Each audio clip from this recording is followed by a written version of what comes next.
할렐루야. 한 주간 평안하셨죠? 3월 22일 수요일 저녁 예배에 모신 분들을 예수 그리스도의 이름으로 환영합니다. 우리 함께 사도신경으로 신앙 고백합니다. 나는 전능하신 아버지 하나님 천지의 창조주를 믿습니다. 나는 그의 유일하신 아들 우리 주 예수 그리스도를 믿습니다. 그는 성령으로 잉태되어 동정녀 마리아에게서 나시고 본디오 빌라도에게 고난을 받아 십자가에 못 박혀 죽으시고 장사된 지 사흘 만에 죽은 자 가운데서 다시 살아나셨으며 하늘에 오르시어 전능하신 아버지 하나님 우편에 앉아 계시다가 거기로부터 살아있는 자와 죽은 자를 심판하러 오십니다. 나는 성령을 믿으며 거룩한 공교회와 성도의 교제와 죄를 용서받는 것과 몸의 부활과 영생을 믿습니다. 아멘. 네, 우리 함께 찬송가 67장 하시겠습니다. 67장 찬송입니다. 예전 찬송가는 31장이고요. 영광의 왕께 다 경배하며 우리 함께 가사를 생각하면서 찬양하시겠습니다. 67장 찬양합니다.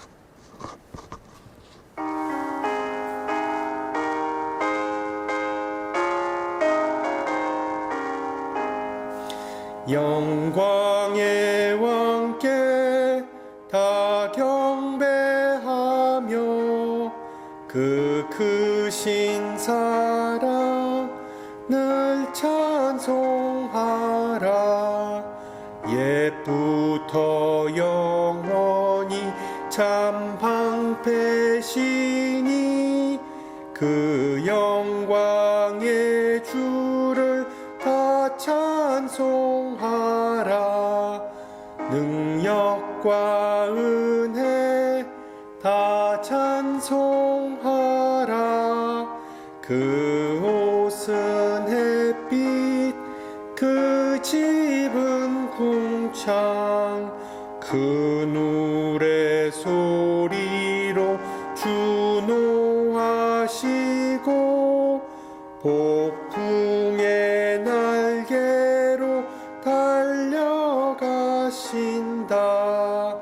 저 아름답고 놀라운 일이 가득한 이 땅 다 주의 조화 그 힘찬 명령에 더 잡히나니 저 푸른 바다는 옷자락이라. 들그릇같이 연약한 인생 주 의지하여 늘 강건하리. 온 백성 지으신 만왕이시니 그 자비 영원히 변함없소라.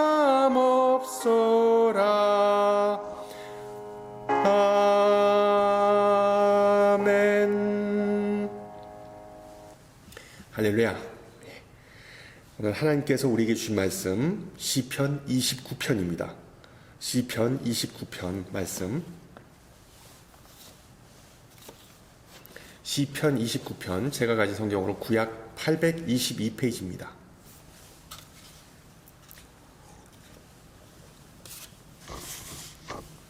시편 29편 말씀을 받들어 봉독합니다. 너희 권능 있는 자들아 영광과 능력을 여호와께 돌릴지어다. 여호와께 그의 이름에 합당한 영광을 돌리며 거룩한 옷을 입고 여호와께 예배할지어다. 여호와의 소리가 물 위에 있도다. 영광의 하나님이 우레소리를 내시니 여호와는 많은 물 위에 계시도다. 여호와의 소리가 힘 있으며 여호와의 소리가 위엄차도다. 여호와의 소리가 백향목을 꺾으시며 여호와께서 레바논 백향목을 꺾어 부수시도다. 그 나무를 송아지같이 뛰게 하시며 레바논과 시리온으로 들송아지같이 뛰게 하시도다. 여호와의 소리가 화염을 가르시도다. 여호와의 소리가 광야를 진동하시며 여호와께서 가데스 광야를 진동시키도다. 여호와의 소리가 암사슴을 낙태하게 하시고 살림을 말갛게 벗기시니 그의 성전에서 그의 모든 것들이 말하기를 영광이라 하도다. 여호와께서 홍수 때에 좌정하셨으며 여호와께서 영원하도록 왕으로 좌정하시도다. 여호와께서 자기 백성에게 힘을 주시며 여호와께서 자기 백성에게 평강의 복을 주시리로다. 아멘. 계속해서 사순절에 관한 영적 훈련을 좀 살펴보도록 하겠습니다. 거듭 말씀드리지만 사순절은 예수님을 더 열심히 따라가고 그리고 하나님의 뜻에 우리의 뜻을 맞추는 기간입니다. 하나님에게 가까이 다가가기 위한 가장 좋은 방법은 바로 기도를 통해 하나님과 대화의 시간을 좀 늘리는 것이겠죠. 10대 자녀를 둔 부모님은 아이들과 대화하기가 쉽지 않다는 것을 공감하실 겁니다. 그런데 자녀도 부모들과 대화하는 게 힘들다는 사실을 잘 헤아리지 못하는 경우가 많습니다. 우리 자녀가 그런 생각을 하는 이유는 부모가 대화 속에서 자신을 가르치거나 아니면 그 행동을 고치고자 한다는 그런 느낌을 받기 때문입니다. 대화의 목적은 서로 이해하고 인정하는 것입니다. 이런 사실을 잊고 대화나 그리고 소통을 하면 가족, 친구, 이웃, 직장 동료 그리고 교우들 간에 갈등이 생기는 것은 불보듯 뻔한 일이죠. 기도도 우리 하나님과의 대화임을 고려한다면 건설적인 대화를 위한 성경적 원리는 바로 말은 적게 하고 그리고 듣기에 힘을 기울이는 것입니다. 말은 적게, 듣기는 더 많이. 야고보서 1장 19절 듣기는 속히 하고 말하기는 더디하라. 마찬가지로 주전 5세기 그리스 철학자 제노의 명언을 들어보셨을 거예요. 사람에게 하나의 입과 그리고 두 개의 귀가 있는 것은 말하기보다 듣기를 2배로 하라는 뜻이다. 사교성을 평가할 때 아무에게나 인사 잘하고 그리고 말 거는 사람을 사교성이 높다. 그리고 그 사람을 사교적으로 으뜸이라고 생각합니다.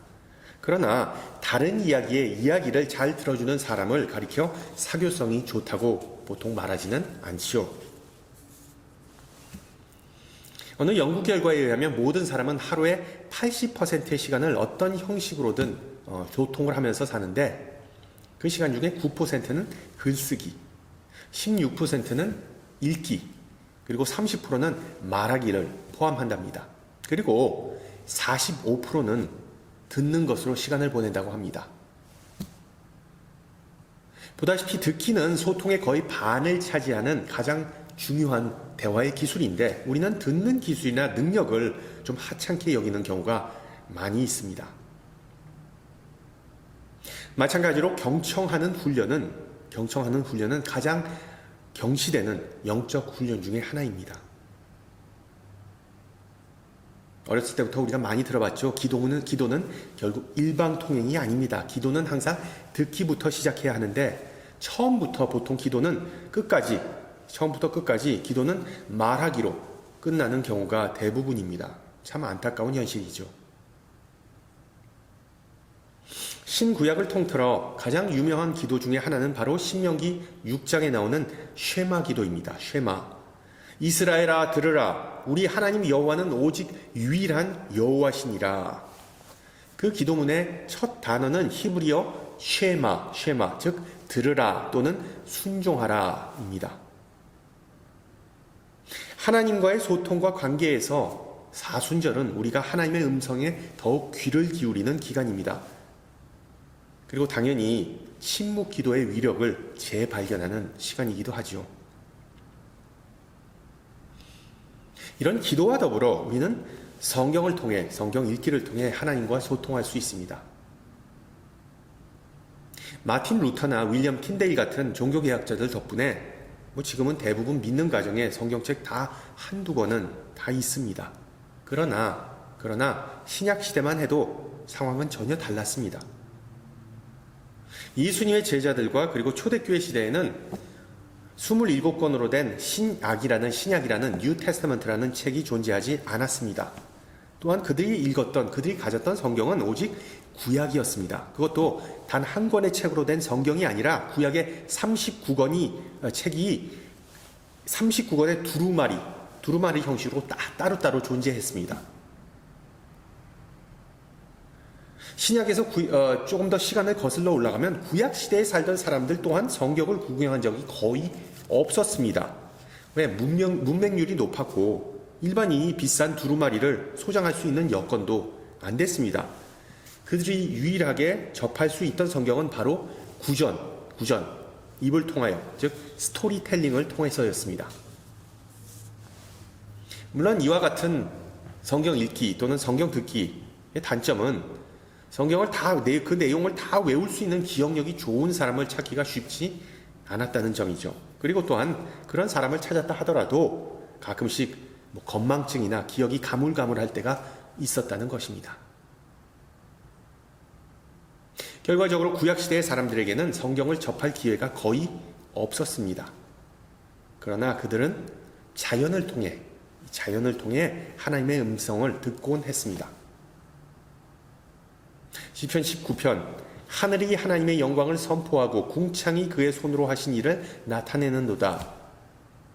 큰 우레소리로 주 노하시고 폭풍의 날개로 달려가신다라는 방금 전에 부른 찬양의 가사처럼 구약시대의 이스라엘 민족은 창조의 질서 속에서, 피조된 세계 속에서 하나님의 계시를 발견하고 자연을 통해서 하나님의 뜻을 분별하곤 했습니다.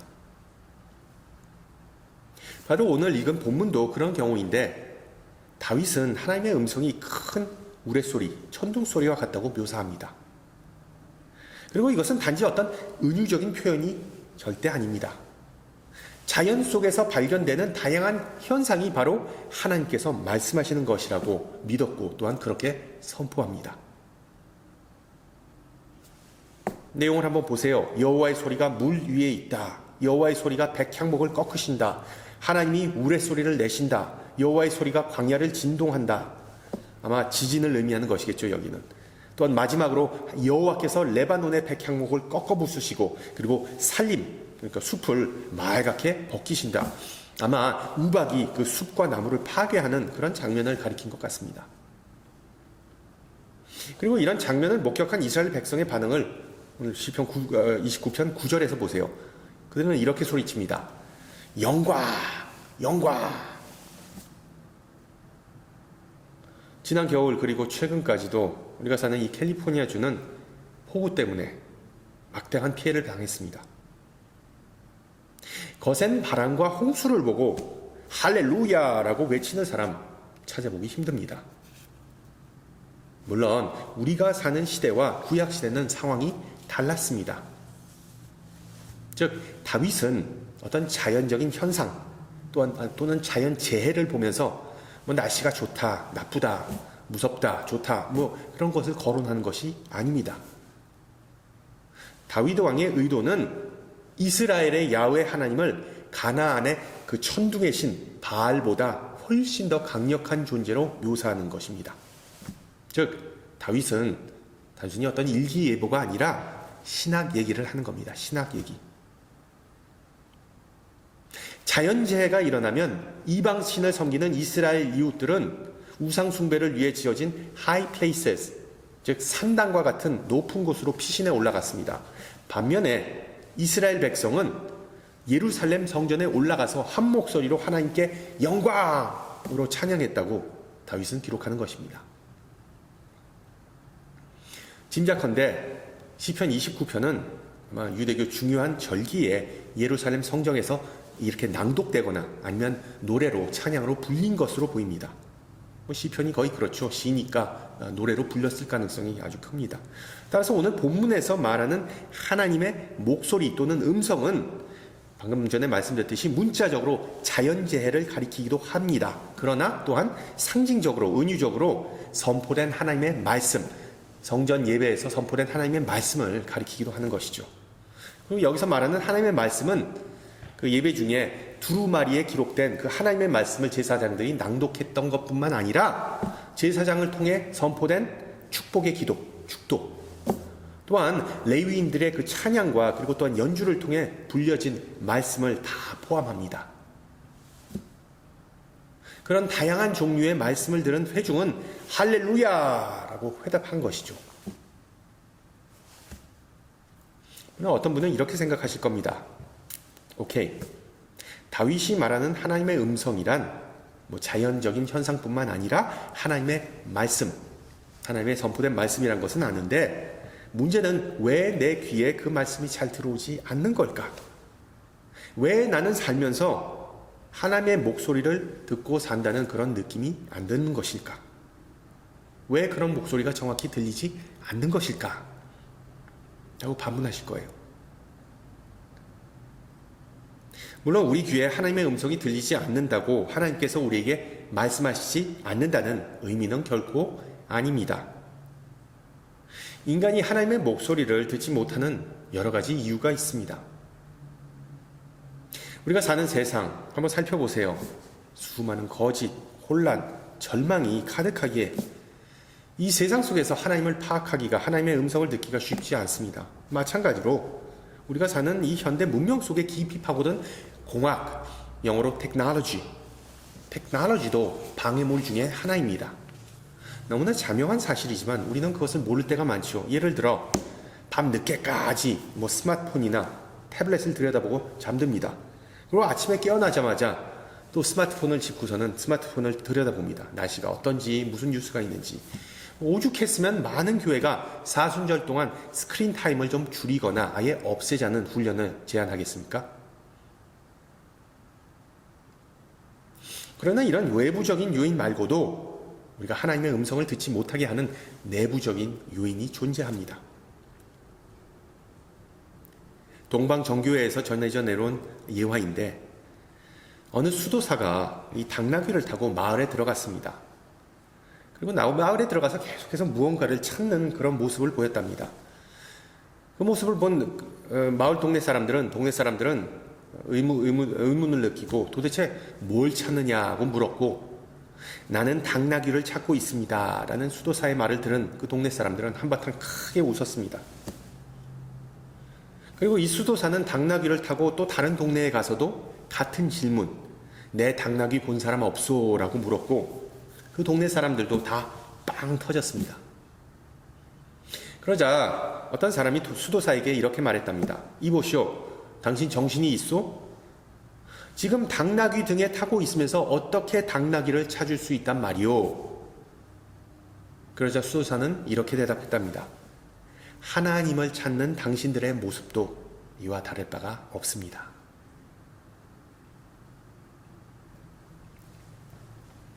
나이가 들면 건강이 신경 쓰이고 이런저런 검사를 받아야 합니다. 특히 안과에서 하는 녹내장 검사가 있는데, 이 녹내장은 주로 이 시신경에, 눈 안에 있는 신경에 문제가 생겨서 이 눈으로 받아들인 빛을 뇌로 제대로 전달하지 못하게 되는 질환입니다. 그래서 대낮에 아무리 햇빛이 밝게 비치더라도 그 빛이 뇌로 제대로 전달되지 않으니까 잘 보이지 않고 시야가 까맣게 보이고 점점 좁아지고 나중에는 실명까지 할 수 있는 그런 위험한 질환입니다. 우리가 영적인 녹내장이 걸리면 아무리 하나님의 영광, 하나님의 그 장엄함과 아름다움이 우리를 비추고 있어도 우리는 그것을 인식하지 못하고 살아가는 경우가 너무나 많습니다.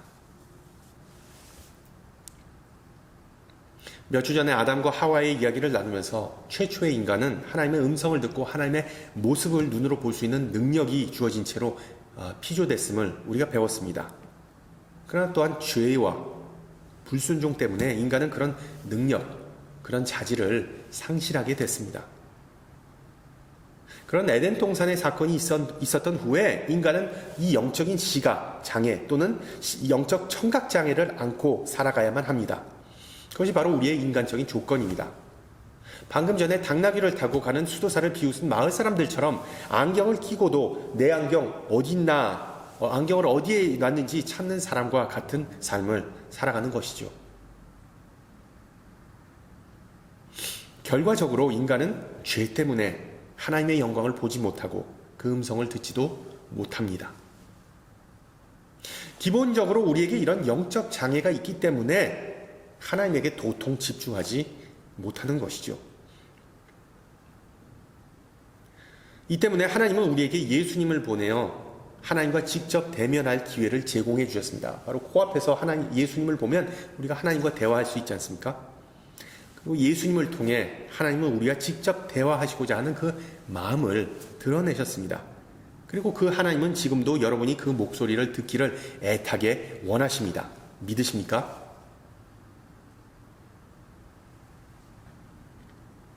요한복음 저자는 예수님을 헬라어 단어 로고스로 묘사합니다. 로고스는 말씀 또는 이성, 인간의 이성 또는 어떤 원리, 이 세상을 주관하는 원리와 같은 개념입니다. 따라서 하나님의 목소리가 천둥 소리처럼 강력하듯이 인간의 죄를 박살내버리고 인간의 나태함을 깨워주고 그리고 인간의 영적 장애를 다 제거해 주실, 다 고쳐주실 그런다는 면에서 로고스, 말씀이신 예수님은 강력한 분이십니다. 예수님을 통해 들려오는 하나님의 목소리는 복음서에서 가끔 등장하지요. 요한에게 요단 강가에서 세례를 받을 때 하늘로부터 들려오는 목소리가 있습니다. 이는 내 사랑하는 아들이요 내 기뻐하는 자라. 마찬가지로 기도하러 변화산에 예수님과 함께 올라간 제자들에게 구름 속에서 목소리가 들립니다. 이는 나의 아들 곧 택함을 받은 자니 너희는 그의 말을 들으라. Listen, 들으라. 앞서 말씀드렸듯이 신구약 시대에 우리가 지금 말하는 이 성경책이라는 것이 존재하지 않았지만 하나님의 음성을 직접 듣는 것은 비교적 쉬웠습니다. 산상수훈이나 최후의 만찬과 같은 그런 기회를 통해 제자들은 예수님의 말씀을 직접 접할 수 있었죠. 그러나 이제는 그럴 수 없습니다. 예수님은 물리적으로 우리 곁에 계시지 않고 하늘에 계십니다. 12제자나 초대교회와는 다르게 우리는 예수님의 사역과 생애를 우리 눈이나 귀로 직접 목격한 증인들은 아닙니다. 그러나 다행인 점은 예수님은 성령님을 통해 우리 곁에 여전히 계시고 우리와 동행한다는 것이죠.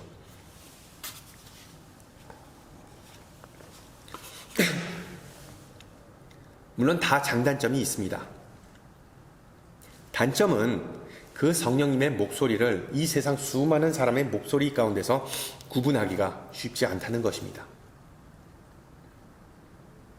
따라서 주님의 목소리를 지금 우리가 듣기 위해 가장 필요한 것은 바로 분별력입니다. 분별력. 영어로 discernment인데 discernment. 이 단어는 종교적 의미뿐만 아니라 세속적 의미도 수반합니다. 예를 들어 엄마가 많은 아이 중에 자기 자녀의 목소리를 구분하는 능력이 있습니다. 이 분별력은 모성애, 즉 자식에 대한 어머니의 본능적인 사랑의 특징이기도 하죠.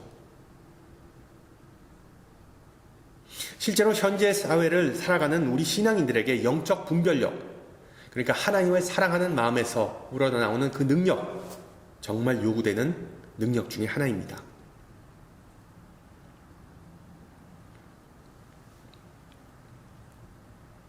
영성작가 프레데릭 비크너는 분별에 대해 다음과 같이 설명합니다. 우리는 듣고 싶은 것만 듣고 듣기 싫은 것에는 귀를 기울이지 않는데 너무 익숙해져 그 습관을 고치기가 어렵습니다. 그러나 우리가 귀뿐만 아니라 마음과 생각을 활짝 열고 인내와 희망을 품고 조금이라도 깊이 있게 그리고 솔직하게 귀를 기울일 수 있다면 의심할 여지 없이 아무리 희미한 목소리도 감지할 수 있을 겁니다.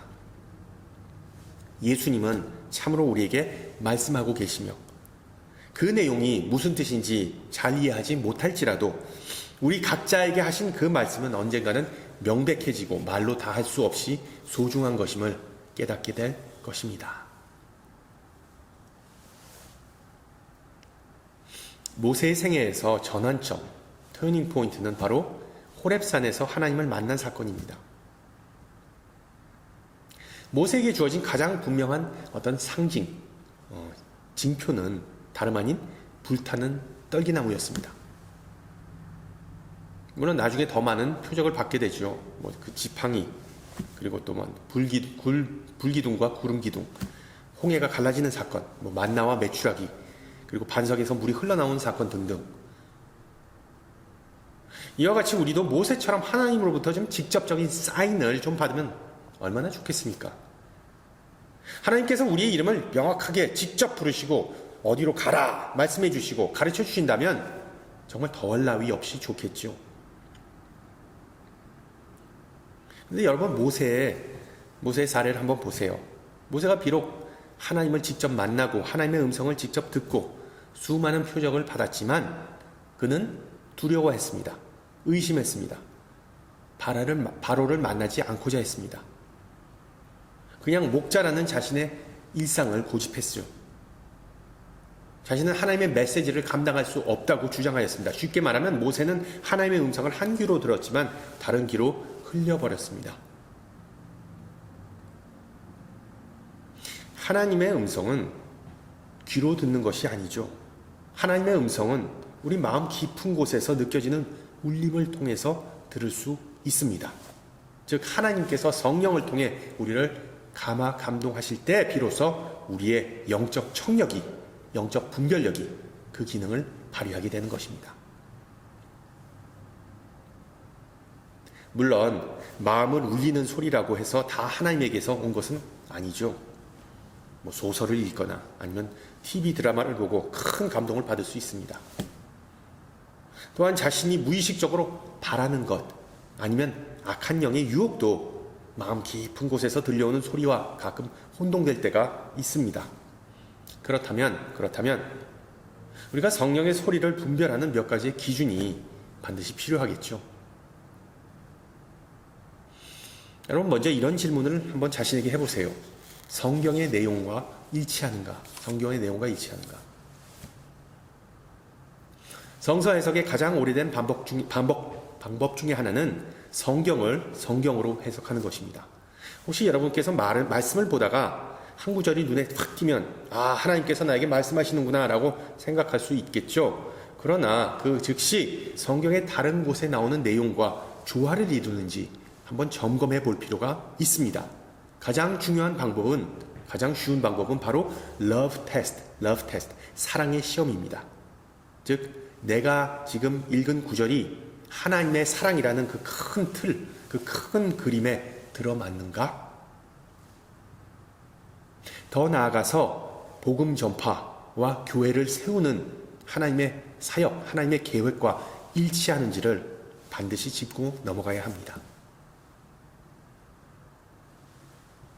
둘째, 내가 지금 들은 그 음성이 나를 겸손의 길로 인도하는가를 한번 살펴보세요. 영성생활의 가장 큰 유혹은 바로 교만입니다. 우리의 영성과 신앙이 무너지는 경우는 교만한 마음을 북돋아주는 음성을 들었을 때입니다. 그 주로 듣기 좋은 말이죠. 반대로 예수님의 섬김과 낮아짐의 마음을 본받게 해주는 말씀을 들었을 때 우리는 보통 좀 불편하고 힘듭니다. 기분이 안 좋습니다. 그러나 그 길을 선택하면 우리의 신앙은 자라고 영성은 더 깊어지게 마련이죠. 마지막으로 내가 들은 목소리, 내가 받은 메시지가 다른 이들이 분별한 내용으로부터 검증, 즉 확증되는가를 살펴보세요. 우리가 받은 가장 효과적인 선물 중에 하나가 바로 신앙 공동체입니다. 교회 공동체. 보통 우리는 하나님께서 나에게만 말씀하셨다, 나의 마음을 만져주셨다라고 생각을 하면서 내가 받은 은혜가 유일하고 내가 받은 은혜가 가장 크고 내가 마치 하나님의 사랑의 전매 특권을 가졌다는 그런 착각, 그런 오해를 하기가 쉽상입니다. 여러분 보통 하나님께서 들려주시는 목소리는 나뿐만 아니라 다른 사람도 그 대상입니다. 하나님의 말씀은 시대를 막론하고 수많은 사람이 다 적용할 수 있는 말씀이기 때문이죠. 여러분 열왕기서를 보면 아합 왕에게 쫓기는 엘리야가 그 광야의 동굴에 숨어서 이제는 이스라엘의 신실한 사람이 자기 자신밖에 없다. 여기까지가 끝인가 보다 라고 한탄하면서 죽고자 합니다. 그러나 바알에게 아직 무릎 꿇지 않은 사람 7,000명이 남아있다고 하나님은 엘리야에게 상기시켜 주시죠. 신약에 와서 히브리서 저자는 우리 현대 신앙인들이 하나님의 음성을 확실하게 분별하는 방법을 다음과 같이 기록합니다. 옛적의 선지자들을 통하여 여러 부분과 여러 모양으로 우리 조상들에게 말씀하신 하나님이, 이런 자연 현상이죠.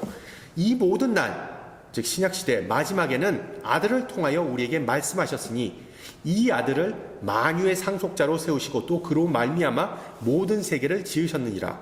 요한복음 1장이죠. 이는 하나님의 영광의 광채시요 그 본체의 형상이시라. 그의 능력의 말씀으로 만물을 붙드시느니라. 아멘. 여러분 잘 보세요. 히브리서 저자는 이렇게 기록합니다. 이 모든 날 마지막에는 아들을 통하여 우리에게 말씀하셨다. 많은 신앙인은 하나님으로부터 음성이든 눈에 보이는 기적이든 소위 말하는 직통 계시를 받고자 합니다. 이렇게 하나님으로부터 직접 계시를 받는 것을 너무 사모하다 보니까 기도원 가서 응답받고자 기도 열심히 하다가 정신 이상해진 사람, 제가 한국에 있을 때 가끔 보았습니다.